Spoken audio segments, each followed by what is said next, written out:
Today, I want to introduce Rini Hanekom. I am Marga Gray. I am the founder of CoordiKids and an occupational therapist.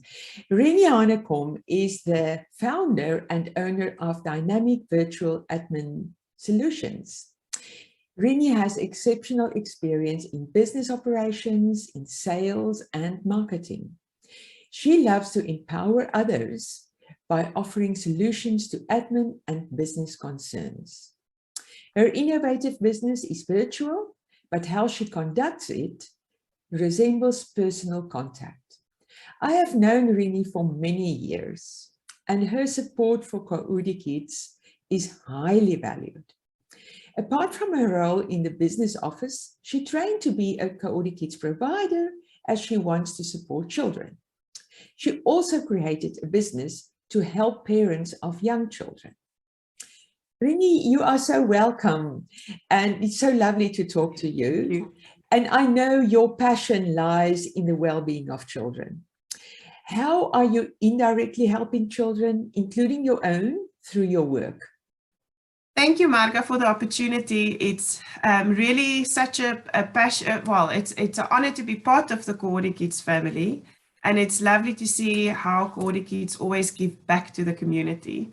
And I think that's why I felt so at home when starting my journey with CoordiKids.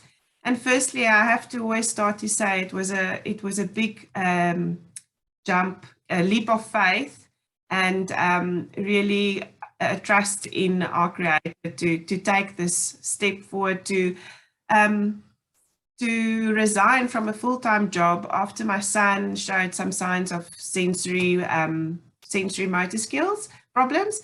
And indirectly at the moment, I'm helping children, supporting families who just sometimes need an ear to talk to, who has questions about the course, and general, just creating a non-judgmental space as being a friend or a fellow mom that just listens to what or other moms or parents that need to get something off their chest. And you are doing such a good job there.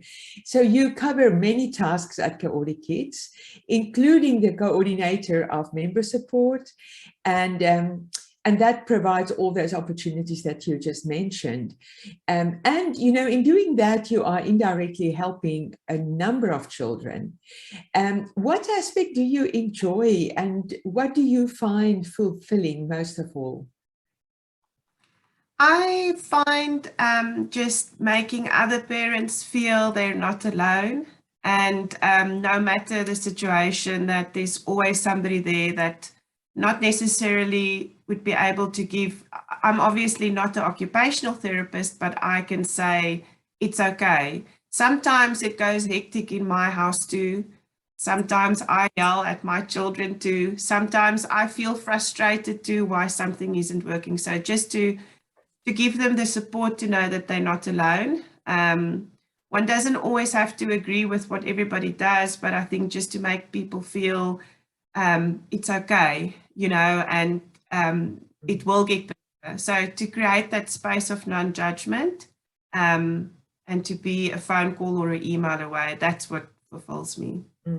Yeah, and I think every mum can relate to that. It's just that you, as a parent, you often feel that you're not coping and you're not doing what you thought you would be doing before you were a parent. And then it's that just somebody who say, it's okay, I feel like that too. It's so heartwarming and helping so much.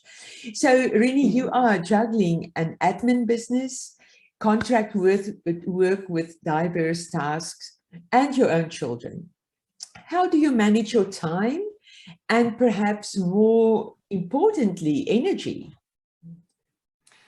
Yeah, that is quite a big task in the beginning, especially when you start a business or anything new. I think the first thing you want to do is pour yourself into it, and you want to say yes to everything because you just don't want to miss an opportunity. So I think it is important to manage your time correctly. Firstly, to learn to say no to things that's not important at the moment. And I know a lot of people don't enjoy schedules. We make schedules for our children, but it's important to make schedule for ourselves too.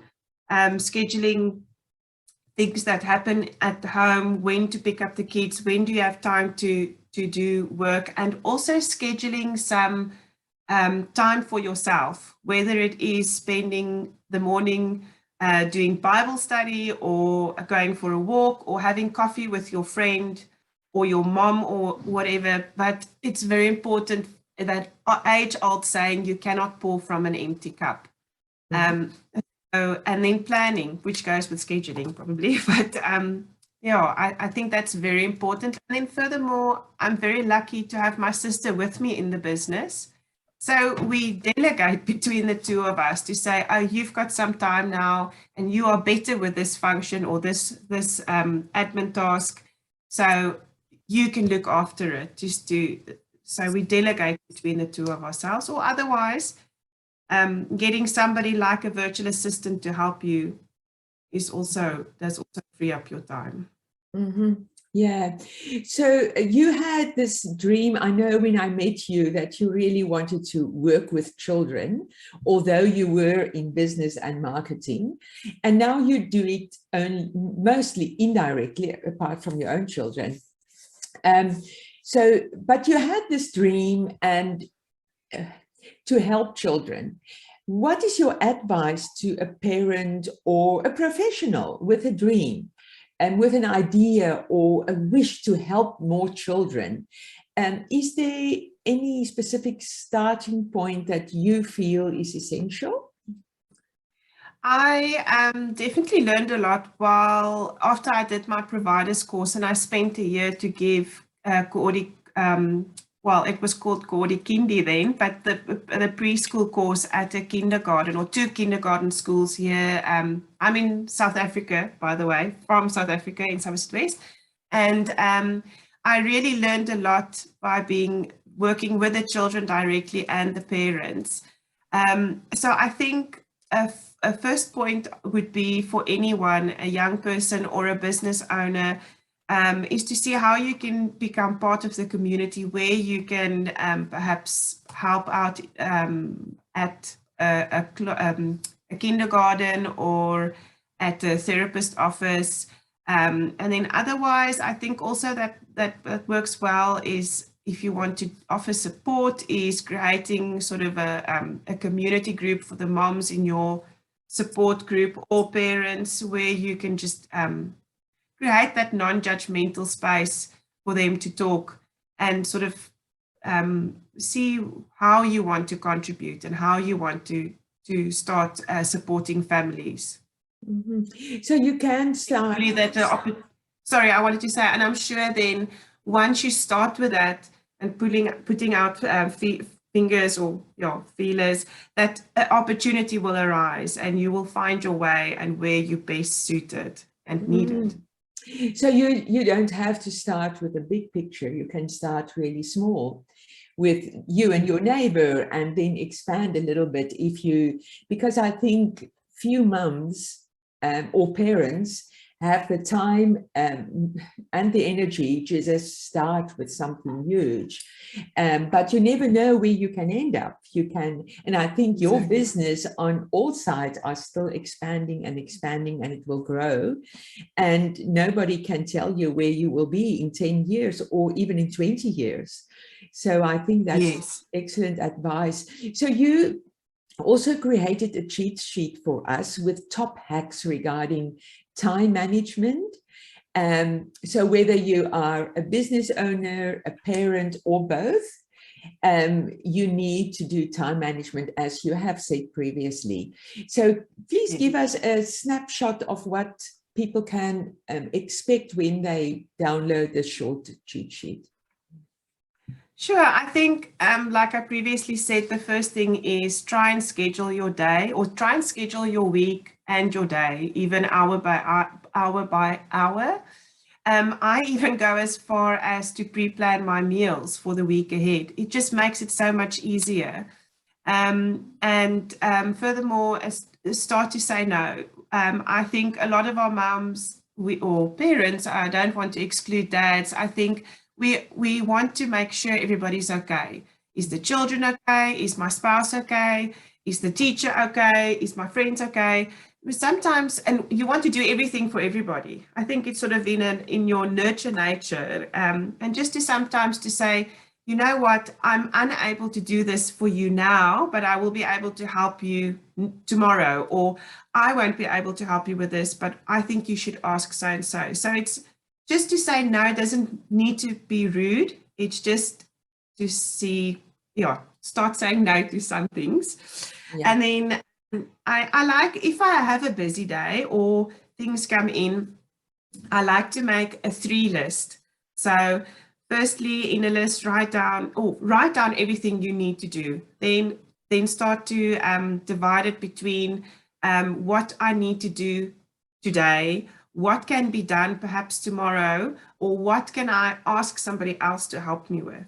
And in such a way, instead of feeling out of control, everything that needs to be done, you start feeling a little bit more in control. And this could be, you need to pick the kids up from school, but Johnny's parents, which is very good friends of yours, is also picking up their children, and you can ask his mom if she can pick up the kids too. It's a simple example, but it just alleviates some stress if you do that.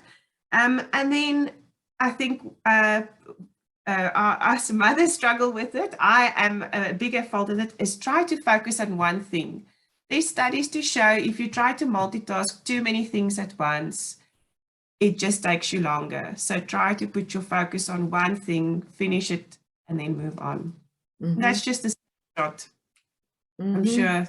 That's very good advice, Rini. And it's things that, that comes naturally to some people, and some people really have struggles to organize and put things in place to make their routines and their days a little bit easier. So I think your cheat sheet will help a lot, just to have a starting point. But coming back to your business dynamic virtual admin solutions, I am sure many listeners are eager to use your services. And I can tell you that you have a team. It's not only you. And I know that you had clients, well, we live in Australia and you serve us, and you had clients in Canada, and you are, it's just so amazing to have the technology available to all of us so that you can provide those services. So listeners can find your contact details below this video. Are you open to support others in starting a business from home? I'm thinking especially helping parents to work from home while they have time to spend with their children. And, that takes quite a bit of organization, as we all know through COVID, that everybody thought, oh, nice, I don't have to travel to work. And then you stay at home and you see that you can't get half an hour of work done with the kids at home. So will you be open to help others? Yes, of course. I think that will be amazing to support other parents that want to start their own business. I don't think I have all the answers yet, but I'm sure I could be able to support them with the beginning and hardships that I've had or learnings that I've had to go through. It would be great to support them, and sometimes just to also soundboard. It's nice to talk to somebody that's done it before and to say, this is my idea. What do you think about it? What suggestions do you have? So they're more than welcome to contact me. It would be great to chat to them. Great. So do you have one last piece of advice? I think my last piece of advice is just to always have grace with yourself and grace with your family, and just to know that even if you make a mistake, it's okay. There's always room to try again. And and start doing, and I don't know, I think that's about it. Okay, Rini, thank you so much. That is, thank you for your time to do this interview. And I'm sure you are helping so many others who might have reached that frustrating moment when you know you have to make life changes because you cannot continue the way that you are doing, but you do not have the resources or the energy to even decide what to do. So I think it's great to know that there's somebody else who went through the same thing and who knew at some stage you understood that you have to be there for your child, and you have to work as well. So just to, as you say, even just to be a soundboard, but I think you are helping so many. So thank you so much for your time. Thank you, Marga, and thank you for all your support, for supporting families, but also supporting other business owners.